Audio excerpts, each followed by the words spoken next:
Semua pemimpin menginginkan daerah yang dipimpinnya mengalami terobosan pembangunan yang sesuai visi misi dan dapat dinikmati oleh semua masyarakat. Demikian sepenggal kalimat yang dilontarkan Bupati Mambramo Raya, John Tabo.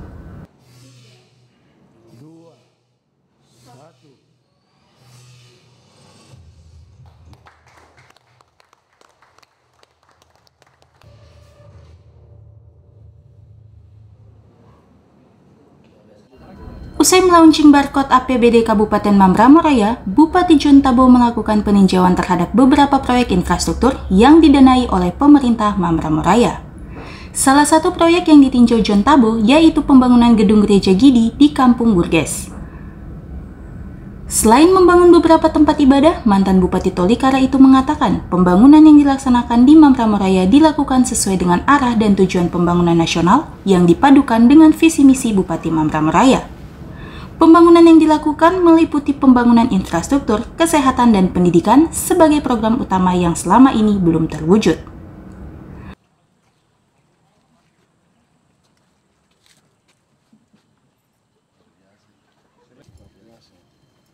Lantai 2 kan?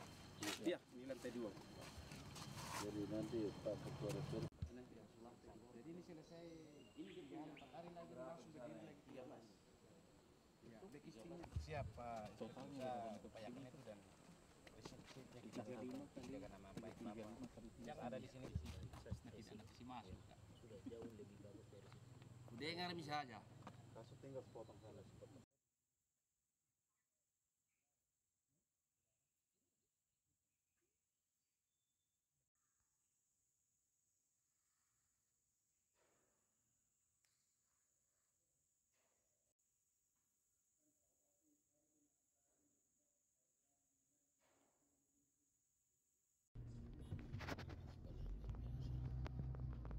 Lantas, apa saja program yang sudah dan akan dilakukan pemerintah Kabupaten Mambramo Raya?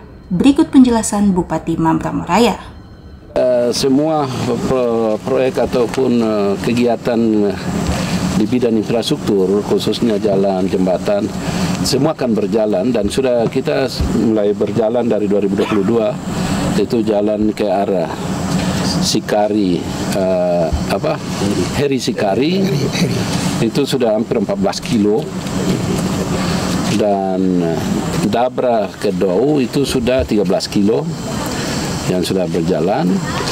Terus dalam kota ini eselon tembus ke sana, tembus tadi kita lewat ke pasar, itu kurang lebih 7 kilo. Terus Angreso, Bapak. Dari Kusra, Kusra ke Heri itu sudah 5 kilo. Terus dari Kaso menuju Trimuris itu sudah 13 kilo yang kita sudah lakukan tahun kemarin sampai tahun kemarin. Terus dari Burges lagi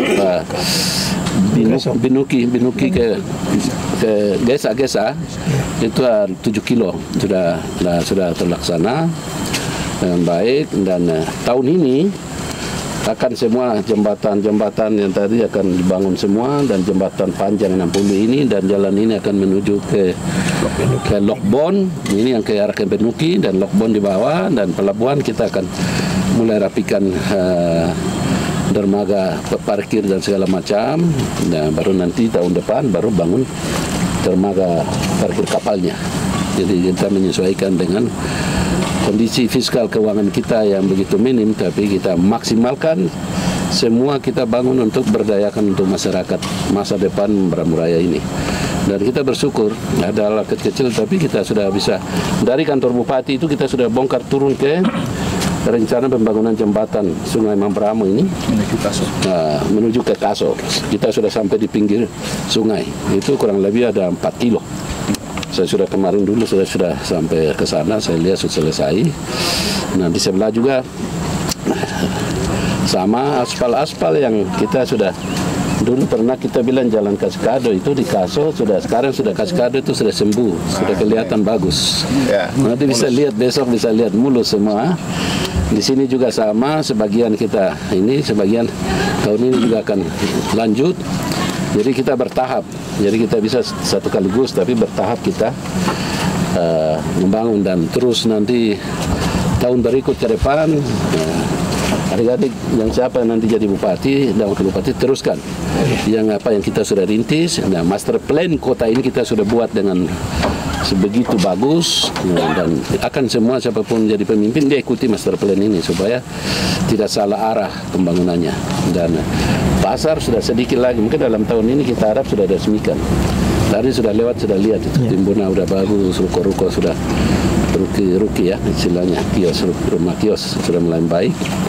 Kita harapkan, dan jalan yang itu akan diteruskan terus sampai ke Batiwa, dia naik lagi sampai tembus ke Yotefa di atas, supaya kota ini sudah kelihatan, sudah ada gang-gang, ada jalan, supaya masyarakat bisa bikin rumah sepanjang jalan ini. Tinggal pembangunan ke depan yang lebih besar yang kita harapkan kalau sudah ada sumber daya energi yang ada diperbesar. Dengan demikian sepanjang jalan ini kalau sudah terbangun listrik dengan baik, saya yakin semua masyarakat akan mulai merasakan ya kesejahteraan, usaha apa mereka lakukan nanti pasti akan menuju ke sana. Ini kami semua murni APBN, APBD kita mencoba supaya APBN bisa bantu kami kah. Jadi ini semua sebenarnya yang ke Trimuris, tembus ke jalan Sarmi, Jayapura itu sebenarnya jalan negara, sama dengan Gesa dan menuju ke Waropen itu jalan Nabire itu akan menghubungkan provinsi Papua Tengah. Ini sebenarnya jalan negara, tapi karena pemerintah belum ada perhatian dari APBN, kita dari pemerintah daerah ini walaupun sedikit APBD, tetapi kita memulai barang 5 kilo, 10 kilo, supaya sebagai umpan balik, kami harap supaya APBN bisa, dan kami sudah bikin laporan dan sudah bikin kajian, sudah bikin paparan dengan percepatan pembangunan di Papua dalam otonomi khusus ini yang diketuai oleh Wapres, dan ketua lokal adalah Bapak Pendeta Albert Yoku. Kami sudah menyampaikan dari instansi teknis terkait, kami sudah usulkan 3 titik fokus, 4 titik fokus, yaitu Jalan Sarmi menuju Mambramuraya Kaso ini dengan menuju ke Waropen Nabire, itu jalan pantai utara Papua ini, jalan negara. Yang kedua, kita minta fokus bangun jembatan lebar bentangannya 200 meter lebih ini, Kaso Meso ini kami minta itu urutan 2. Nomor 3, kita minta bandara Danau Bira yang kita sudah mulai tebang, sudah bongkar ini, supaya itu bantuan dari APBN sudah bisa kita dibantu.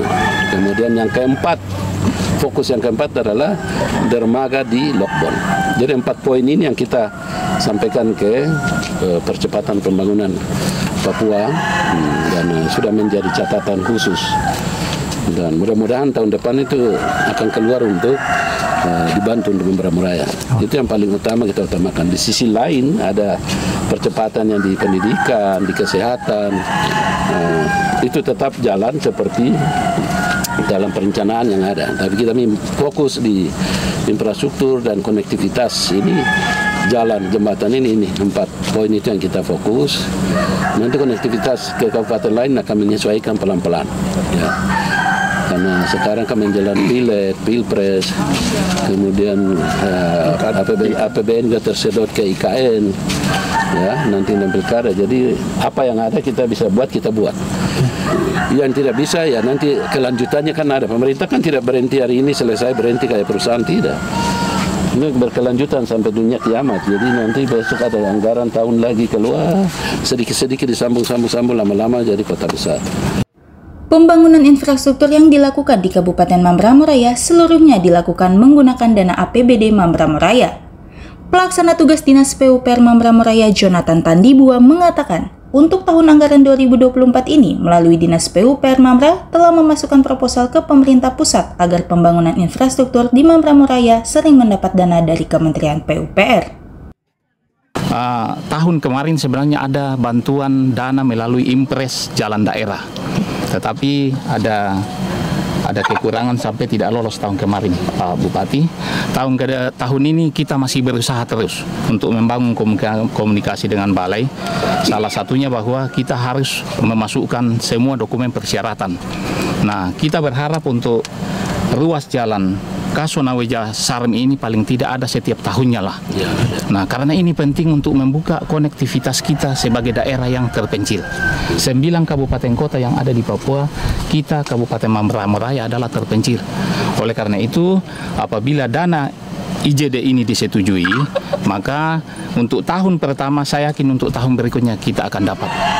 Dengan terus membangun komunikasi dan koordinasi dengan balai. Nah itu. Nah untuk tahun ini kita coba 5-10 kilo. Nah itu tergantung dari persyaratan yang kita sudah masukkan. Nah ini terus yang kami genjot di bawah. Mudah-mudahan apalagi mendapat dukungan dari BP3OK, Badan Pengarah Percepatan Pembangunan Otonomi Khusus Papua. Sementara itu, Kepala Inspektorat Mamberamo Raya Saat Manurung mengatakan, pembangunan yang dilakukan di Mamberamo Raya selalu dalam pengawasan dari Inspektorat. Selain itu, untuk meningkatkan pengawasan yang maksimal, pemerintah Mamberamo Raya melalui Inspektorat juga menjalin kerjasama dengan Kejaksaan Negeri Jayapura.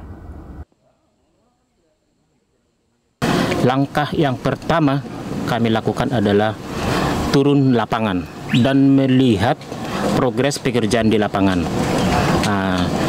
Karena selama ini kami dari Inspektorat juga kurang melihat kualitas bangunan di lapangan.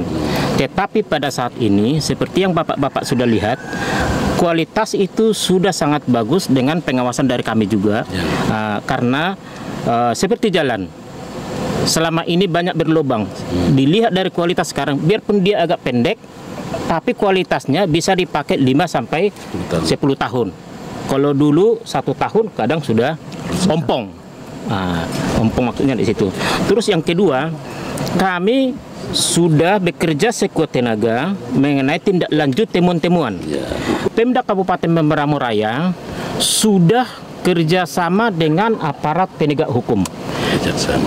Dalam hal ini kejaksaan. Karena terus terang aja kami dari Inspektorat agak kesulitan menagih. Kesulitan dalam arti sudah sidang TPTGR, sudah tanda tangan fakta integritas, tapi belum di sektor-sektor. Mungkin nanti kami dari Inspektorat bisa menindaklanjuti ini. Kami nanti dan tindak lanjut ini, pertama kami akan bikin surat panggilan, kedua surat panggilan, ketiga surat panggilan, baru keempat nanti akan kami lagi masukkan di sidang TPTGR, kelima sidang TPTGR. Bila ini mereka masih tetap kurang kooperatif, sudah kami jangan disalahkan Pemda Kabupaten Mamberamo Raya, berarti itu adalah wewenang dari aparat penegak hukum. Berarti tidak menghargai nanti Kabupaten Mamberamo Raya. Sudah kami sekuat tenaga bagaimana pemerintahan ini bagus. Sekarang pemerintahan sudah bagus. Seperti tahun lalu, SPJ kita tidak ada yang tersangkut. Sudah sangat kooperatif para OPD terkait. Dan pertama di Kabupaten Mamberamo Raya, SPJ 2022 yang paling bagus. Dengan temuan tidak terlalu banyak di Kabupaten Mamberamo Raya karena dari Inspektorat juga sudah turun lapangan. Sama dengan ini kami sudah turun lapangan dan para kontraktor juga rekanan itu sangat-sangat bagus sekarang ini dan kooperatif.